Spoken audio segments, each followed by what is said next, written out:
So I am super excited, and I actually am excited to have with me today Sean Kemper from ETI Industries, because we're going to be talking about cleaning. And I have to say, Sean, that prior to talking to you the other day when we had a discussion about this podcast and what we were going to talk about, I hadn't really thought about cleaning too much, and it was sort of that afterthoughty thing. Cleaning products, we just go buy them from Home Depot or the supermarket, and then we use them, and then that's it. But we had this discussion, and I came away, and my life hasn't been the same since. So Hopefully for the first, better. first of all, thank you so much for joining me. I know this is going to be a great conversation, because anytime if I get passionate about something, then it's always a good conversation. And I have to say, I think I'm almost passionate about cleaning products now. So super to have you here. Let's just kick off with, you're a chemical specialist. How did you get into the vacation rental business? What's the story? Oh yeah, well, my cleaning started years and years ago. I actually started with a company called Ecolab out of New Orleans, and we basically trained and educated all the fast food restaurants on how to properly use our cleaning products.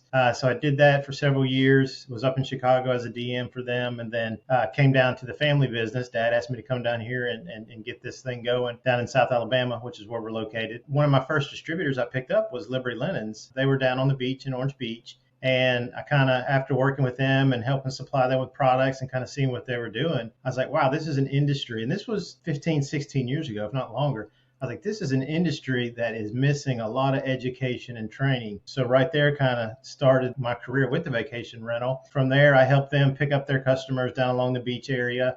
I then, through them, heard about VRHP, and we joined the Vacation Rental Housekeeping Professionals. And I continue to pick up more distributors down along the Florida coast and doing the same thing, educating and training those folks. And then, we've reached the Outer Banks now. We've got some out in Washington State. So just trying to be the expert in the industry and to be there to help everybody. That's fantastic. And of course, yes, it's not something I've really thought about a great deal, because in the hotel business, I guess, it's easy. The same cleaners go in every single day. They use exactly the same products. And of course, in this industry, it's individual hosts, it's property managers. And even with the property managers, they've got different people going in, and maybe they're, unless they've got their housekeepers in-house, where they have control, they really don't have much control over what's going into the properties. So you talk about the art of clean, and I love that, because it's sort of mixing art and science. What do you mean by that? Well, I developed that probably 5 years ago, and I just, because there is an art to it. You got to understand why we use the products we do. And when I educate on that, I spoke at VRMA last year in Vegas on the art of clean, and I just want people to understand why we are grabbing these products off the shelf. There's acids, there's neutral products, there's alkaline-based products. Why do we use each one of these? Why do we need all of these? There's safer chemicals, there's, hazardous chemicals. So we need to understand our chemistry and choosing safer, better products. But say, like, just an example, a shower glass door. It's kind of funny, because I've been into some properties where they're like, oh, that glass is that's haze. That's supposed to look like that. I'm like, no, that's a mineral buildup. So I could go in there and show them, by using an acid-based product, and the acids are safer. Sometimes they have a pungent odor that people get turned off by, but typically they're a phosphoric or citric acid, so they're very safe. But because I think citric acid's in Coca-Cola. But anyways, if you use an acid on that shower glass door, you will help remove that mineral buildup, your calcium, lime, your rust. If you grab a greaser or a Fabuloso type product, it's not going to cut that mineral buildup. So understanding the right product makes a big difference. I remember years ago in a home I had, that I'd struggled for forever with that shower door, and I tried everything, the bleach and CLR and anything that I could find on the supermarket shelves. And that sort of brings me back to this whole thing about products. You go into the supermarket or you go into Home Depot, and there is a whole aisle of cleaning products. Overwhelming. And it is overwhelming. So I tackled my cleaner at home yesterday when she arrived, and I said, okay, I want to see what poor girl. I said, I want to see what's in there. And she pulled out, she said, well, I always use this stuff. It's from the dollar store. It's the Awesome Cleaner. And she said, it really is awesome. Let's just explore Awesome Cleaner and that type of product, Sean. It's interesting. There's so many products out there, and you got to look at the retail products. A lot of time when you're buying those things off the shelf, they're not commercial grade because they do have to water them back a little bit more, so they're safer for people at the house. You really got to be careful. So those products usually expect a lot more, elbow grease to get the job done. Awesome. It's I guess it's a good product. I've never used it, but I do see it out there in restaurants and other places. I know it is cheap, or maybe you think it's cheap. I know you get a small bottle, kind of a little slender looking bottle at the dollar store. And if it's a buck something or whatever, but that's probably a pH of around 10. So again, let's talk about those mineral buildups. It's not going to be able to do everything, but it could be an okay all purpose product. Okay, I think we're going to have to go into the chemical and the science of this in a second. But let's just take a broad overview. What is it that owners and property managers should actually know about the products that are being used in the properties that they own or manage? Definitely. I love this question. And, they need to take a little ownership in it. I've seen throughout the years that it was always like, oh, that's not my problem. It's the contractor, or it's, somebody else down the food chain. But if you understand a little bit of the chemistry and why they're using those products, you can save some damage. Some products could hurt marble, granite, natural stone countertops. If they use an acid, that's going to break it down and remove that nice finish that it has on there. Acids will hurt fabrics. It'll break up the fibers in the carpet. Obviously bleach will bleach out stuff as well. And bleach is corrosive. It's got a pH of 13. It's actually not even approved by the EPA to remove mold and mildew, because it doesn't do anything but bleach the flour. There's a root in there. There's a deeper problem going on. So we just need to understand choosing those right products. And if the property owner, could go off of that, property manager seeing these things out there, they can, oh, that's a wrong product, or maybe the labels aren't on there right. You got to have a properly labeled bottle. So there's some things that they should be educated on as well, just to make sure. Well, so where can they get this education? Oh, I mean, I offer the education. I'll be I'm doing a couple panels at VRMA this year.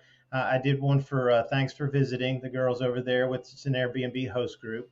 I'm always trying to evolve my business. So ETI is educate, train, and innovate. So I'm offering consulting. I've done some Zoom calls with other companies.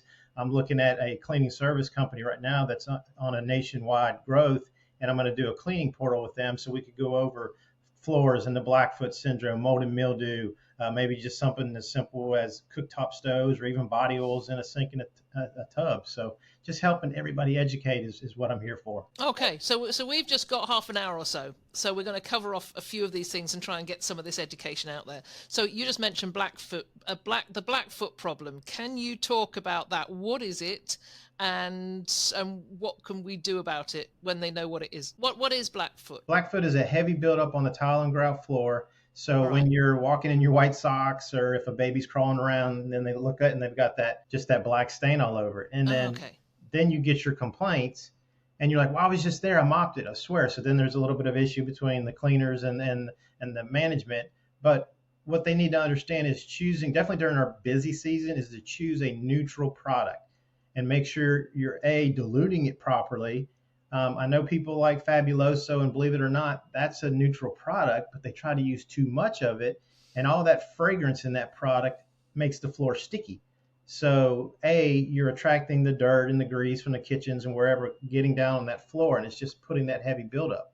So you come in there and mop it with that type of product, think it's clean, but there's a micro layer of buildup that we can't see. So using the right product, neutral, during the busy season, and even sometimes, I know this is crazy because I'm a chemical guy, but you can come in there with just hot water. I know some people transition to a steam mop sometimes, but there's already so much soap and buildup on there that sometimes hot water just helps remove a lot of that. Do you recommend that as sort of every so often, just to go in and just do hot water? And now you're talking about tile floors. What about hardwood floors? Hardwood floors are sealed, so they've got a coating on them that's sealed. So all that is just simple surface, so there's nothing going into the grout and causing those issues. So again, that's where it's key to get that dilution properly, because if you put too much chemical on the floor, then you get a funny little hazing, and it doesn't look as right, and then it'll obviously collect more dirt and grease. And does that go for the sort of Swiffer products? I have a tough time with those, because when I've used them at the house before, but sometimes they have the little bucket that has the little pads in there, and there's so much soap in those things, and they've got to soak them. I just don't feel that there's a proper dilution in there. So when you slap that on the Swiffer and start to mop, the first area you do is going to have a ton of chemical and build up on it. Then as you go down the floor and work your way around, you get less and less chemicals. So I'm just not a fan of that cleaning method. What's the simplest thing for a floor? You know, I mean, I still love the microfiber pads because they absorb a lot. And if you're armed with two or three, I train people to have like a little charging bucket. So you could put, a light solution of a diluted solution, and then just have, I don't know, have 10 or 12 of these microfiber pads on there. So as you're cleaning properties, you can swap them out a little bit and you'll have a fresh pad every time. We've actually designed a new mopping program, which I'm glad to introduce. It's called the Drop and Go Mopping System. So with my drop and go cartridges, it's a perfect, accurate dilution every single time. This is a sturdy aluminum built frame with the microfiber pads. And so it can just put out the perfect amount of chemical diluted right, and it takes all that guessing out of it.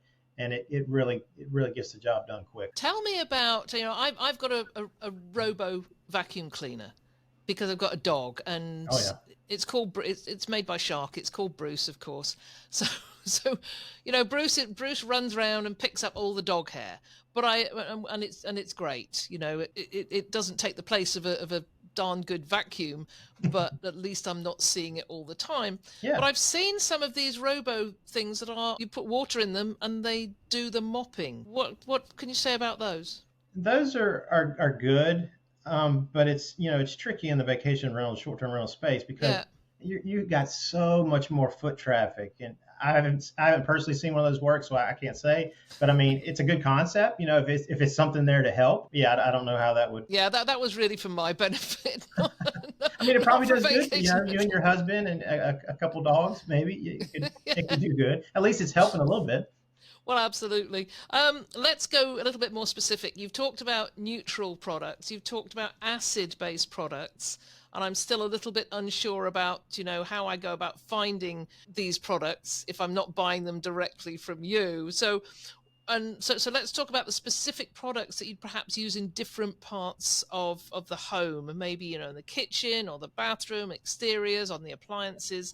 I mean, are going to have this huge product line that you're carrying around, different things for different places. Right. I mean, my goal too is as when I'm educating and training, is one of my jobs is to help lighten the load. And I Mhm. want to eliminate some of these products. I just got a list from a company a couple weeks ago, and they were asking me to help, look at the list of cleaning products. Why are we using these? What's going on? Which I love this because these owners need to know this, and they're taking some great initiative. But they had a list of almost 20 products. And I'm sitting there going down the list. I'm like, wow, that does the same thing. This all purpose, this product, this product.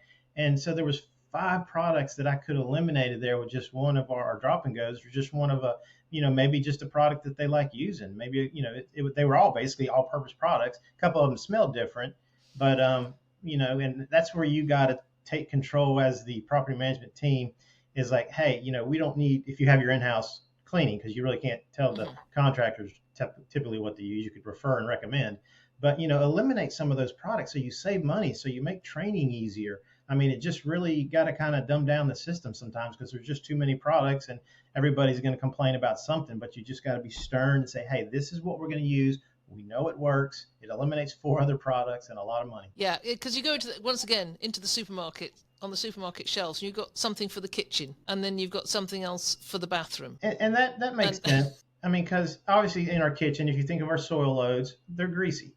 Mhm. You're cooking, you got raw chicken or something like that on there. So we got to see, the bacteria and things that we can't see. So we've got to know that we have a disinfectant, or a sanitizer is fine. But you got to clean those greasy soils typically first, and then come back with your sanitizer. Obviously, in their bathrooms, we've got mineral buildup and calcium, lime, and rust with our water. So you can need to typically use an acid-based product or something a little bit lower on the pH scale. So we just need to understand our areas, which was a good point to make. And the floors are different, the countertops are different, and the bathrooms will be different. So we just need to make sure we and have those right products. Okay, I want to touch on a topic because I'm sure people are thinking this. Those who love natural products, and they're thinking chemicals, I will never use chemicals in my home, everything's got to be natural. Can you talk about the, is it myth of natural cleaner, that it doesn't have any chemicals in it? I mean, you've got to have something in there, even with your natural products, your essential oils and things like that. I mean, there's a chemical makeup in there of how those oils are extracted and everything else in the natural. We use tea tree in one of our products, and we love it. Mhm. It's a mold and mildew product, and if you do some research on it, it's got to be Australian tea tree. It can't be Chinese or different. So there's something about the certain areas where this is grown that it makes it a better antimicrobial based product. But the tea tree will actually remove every single strand of mold and mildew out there. And we did this years and years ago because I'm down on the coast of Alabama, so we have hurricanes. And when hurricanes come in, you got mold, mildew, all kinds of toxic and foul stuff being coming into the houses. So we developed Sporgo, did a lot of study and tests, and this product is actually neutral, but it removes all the mold and mildew, and it has a pleasant, fragrance, and it's safe for us, which is tremendous. And even if our drop and go products, those have the safer choice label on it, which means they're less toxic, they're better for us, they're better for the environment, and then we're also leaving a less carbon footprint because of the packaging that we designed for that program. So, sometimes people might just go to the health store and buy an essential oil, but you got to understand how to dilute it properly because if you use too much of those essential oils, they have a VOCs in them, which is volatile organic compounds, which could be, not good for us breathing, especially if you're cleaning multiple houses for 8 hours a day. That's something you don't want to breathe in every day. So we've got to be careful with the natural products too. That's a really interesting point. I want to sort of delve a little bit deeper into the whole issue of mildew, because we're up here in Ontario. Everybody thinks we live in the snow, but in fact, in the summer, it's incredibly humid. Really? And yes, and a lot of wood houses. So it's mildew's a big issue. And they sit empty all winter often, because they're inaccessible during the winter.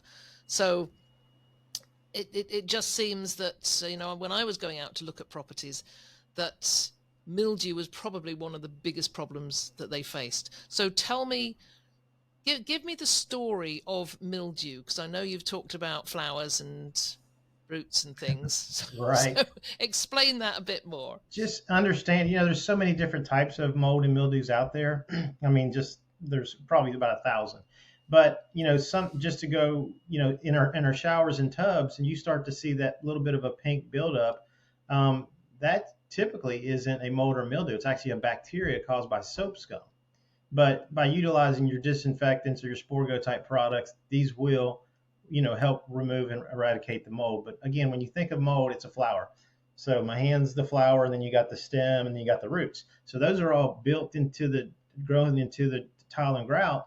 And so when you use your bleach, it does what it's supposed to do. It bleaches out, so it disappears that color, which is fine. It's quick, it's easy, everybody likes to use it. But when you disappear that flower, there's still that stem and root in there. So you've got to have a product that actually penetrates to eradicate the problem. And there's products out there. Our Sporgo is one of them, but there's several other products out there. But if you get into that root and totally kill that thing, then it's not going to grow back as quickly. I mean, like you said, you're in a humid climate, so it's going to always be there. But by using something, a better type product than bleach, you're going to get rid of the problem quicker. And also in these places that are, closed up for a while, Sporgo can be sprayed on carpet, and it's safe on all your fabrics, so it'll remove a lot of those mold and mildews to help the property stay fresher throughout a tough season like that if nobody's in there. All right, interesting. There isn't a diploma in cleaning. There was. I bet you wish there was. Maybe you're building a diploma in cleaning. How do, I mean, we've covered quite a few of these things, but how do we know that a cleaner or a housekeeper, and you've touched on this, when you've got an outside cleaning company going in, how do you present this to them? Find out what products they're actually using, and also, when you're hiring somebody, how do you put it across to them? How do you ask the right questions to figure out what it is that they like to use and whether they're going to be open to using something else? Yeah, and as you and I discussed earlier, it's awesome for these property managers and management team operations to have a strong knowledge too, to ask a couple key questions to, because there's so many independent contractors out there, and make sure they are educated. Tell me a little bit about an asset. Why would you use that? Just something so simple as that. Or what do you do with a carpet stain, or maybe even how do you treat your floors? Because floors, like we talked about the Blackfoot syndrome, is it's all across the board. I mean, everybody seems to kind of have that issue. So we just want to, it's just so critical to help with all these educations and understanding. We're looking at doing a education portal where I could, people can get online and look at certain little classrooms or certain techniques to use for the various areas of cleaning. So, what about cleaning cloths? I mean, you touched on microfiber. Any other specific type of fabric for different cleaning tasks that you recommend? I mean, there's different levels of microfiber. They actually have a glass one that is a little bit smoother. It's made for glass, which is neat. A lot of times, glass is tricky. You don't necessarily need a lot of glass cleaner.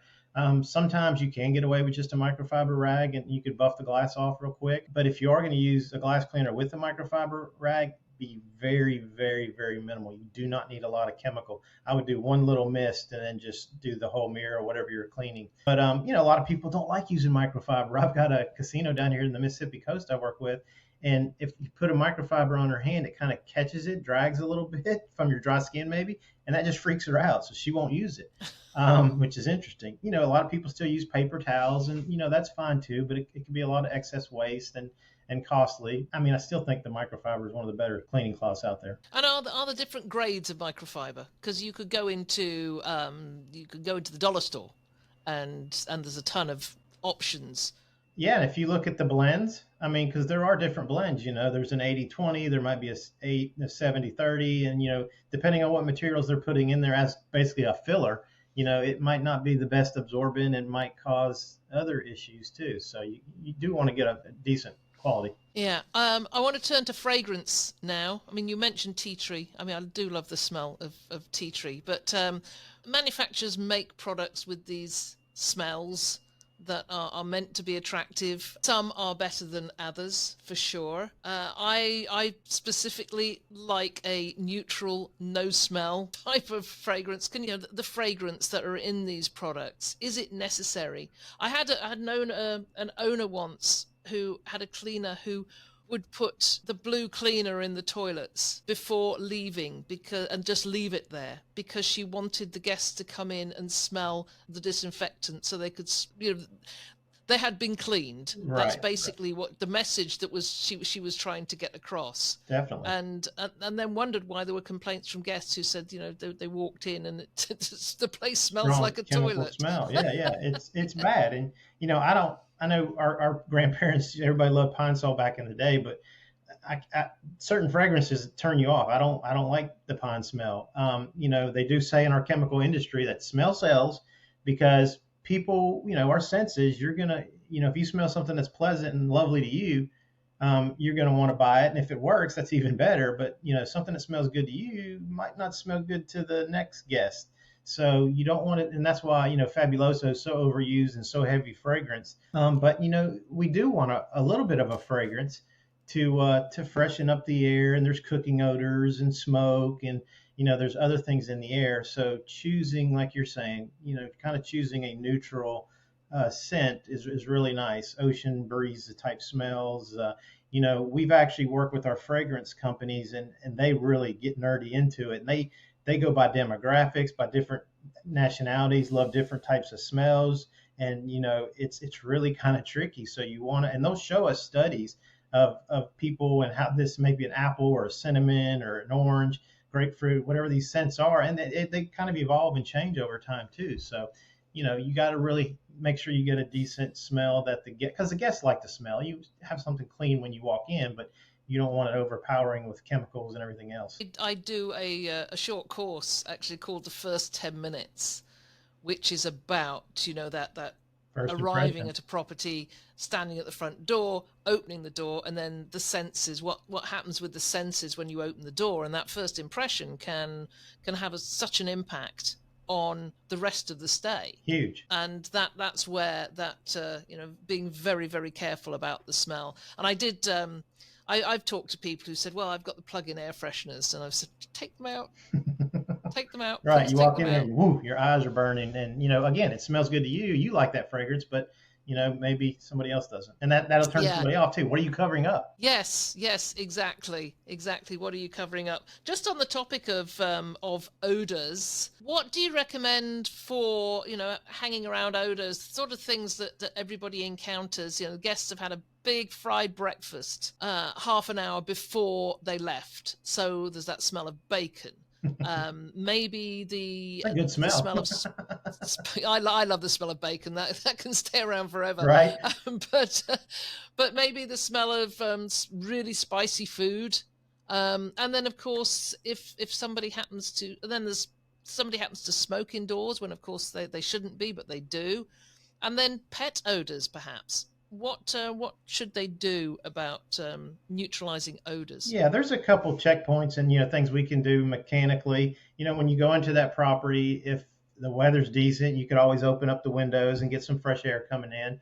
Leave the front door open if you can, and that'll help blow the air throughout the property. Changing out air filters will harbor a lot of the cooking oils and pet danders and things like that. So, and obviously you need a couple products. You need an air attack, which is an odor eliminator for the air that'll lock up odors if there's foul stuff in there. And then also I love to use, bacteria type products for the floors because they break down greases and other odors. And so that'll kind of really freshen up the property. So you just mentioned something called air attack. I just when I introduce our products, I say there's an air attack and a ground attack. So we have an odor All eliminator right. that I'm calling the air attack, and then the mopping product or the carpet product that would be your ground attack. So you're attacking Right. odors at all levels. Okay. Okay. So is this something that you just buy off the shelf for odor eliminator? I mean, you got I mean, you see them. You Febreze see has them. been out there forever, but I've heard people over the years, it doesn't work like it used to, and when they first came out with it, it was probably an awesome odor eliminator, but as they started selling to the millions and billions, they've weeded back the chemical and maybe have more fragrance in there. We always just manufacture a simple commercial grade product that's going to deal with the 10 to 20 people you have in your property. We've got a product called Odor Sorb that we recommend, and then our Chemzyme cleaner, which breaks down stuff on carpet. And you get somebody sitting on a sofa, or they spill food, or they got body oils on there. That Chemzyme really breaks down a lot of those odors and oils. So, there's good products out there, and work with your local supply house or whoever you might network with for your chemicals, and they should help you, point you in the right direction. But I mean, if you want to reach out to me, I'm always available too. That's excellent. Is there anything we haven't covered here, Sean? Oh God, sure there is. I mean, there could be outside, there could be grills, there could be balconies, salt air. Grills. Yeah, let's talk grills, because every property in Ontario where I am, every single property has a grill. There is you won't get anybody renting a property if it doesn't have one. And then of course, grill cleaning is big issue for the cleaners, and it used to be one of the biggest complaints that we had Really? when people got to a property and the grill hadn't been cleaned properly. Grills are tough, and I mean, my buddy, my safety man, Justin Ford, the Prince of Darkness. I was just going to say, you called him a safety man. You had another word for him, the Prince of Darkness. Right, the Prince of Darkness. Love it. I don't know if he likes that or not. He hasn't hit me yet, so he's bigger than I am. But there's that grease bin underneath the grill that all the drippings go into, and that is so critical to clean out and empty, because it will spark a fire if it gets too close to the flame. That's critical. You've got to use an aggressive alkaline-based product. We talked about alkalines, degreaser type products to really degrease the inside and get those grill grates cleaned. You need a good wire brush, but you got to be careful on the wire brush. You need one with short bristles, because you want it to be well built, because sometimes those little stainless steels can get off on the grill, and then you might have somebody ingest that. So that's a little scary. But cleaning the outside of your grill, good stainless steel cleaner, polishing it helps protect it. Cleaning those grates inside, and again, emptying out that little grease bucket that all those drippings go into is really critical. And don't put it up against the walls or wood. Have it out somewhat a 2 foot I, radius around materials. yeah, that's just I did the safe. I've got my safety certificate, my safety inspector's certificate. So via Breezeway. So I've done all that stuff. Good for Yes, you. do not put barbecues against railings Yeah, or against walls. vinyl siding. Just go back on the grill. You know, the actual grill itself and cleaning that. What do you recommend for that?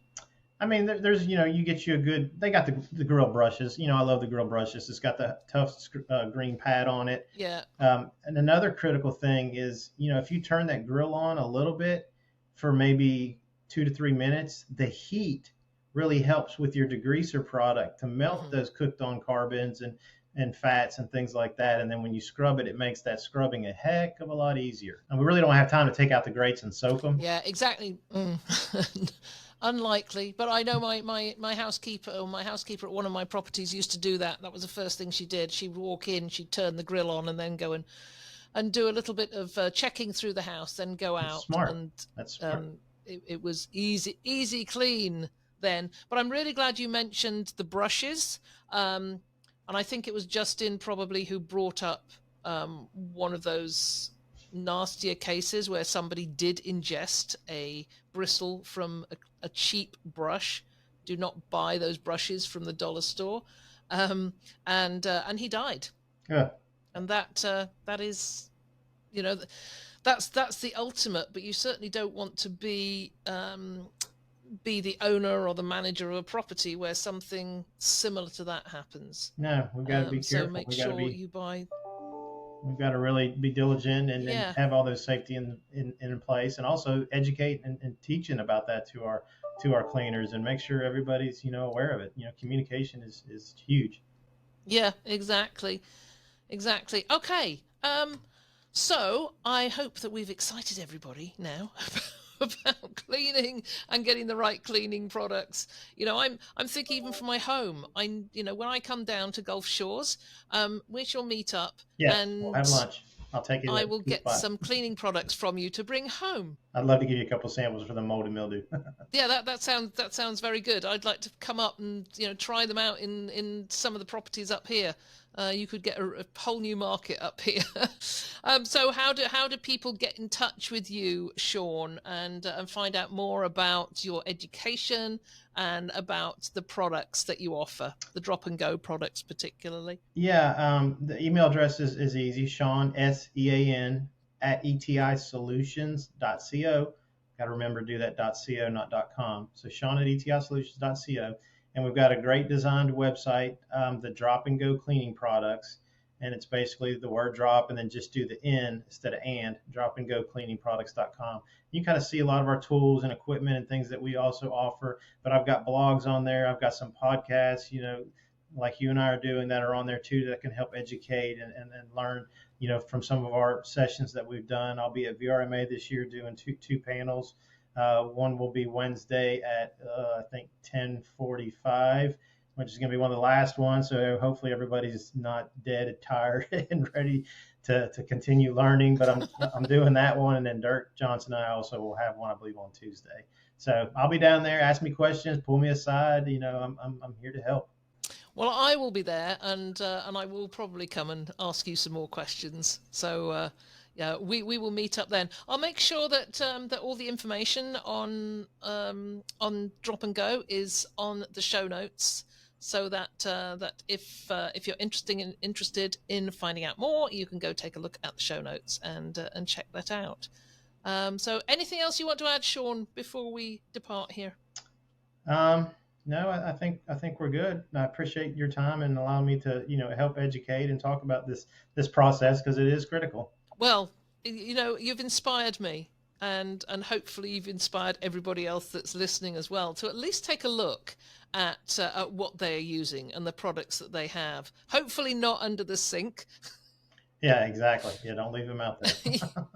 Yes, but yes, that's inspired me. So I hope has inspired everybody else. Thank you so much for joining me. It's just been it's been way more interesting than I expected. It can be fun. Thank you, Heather. Yes.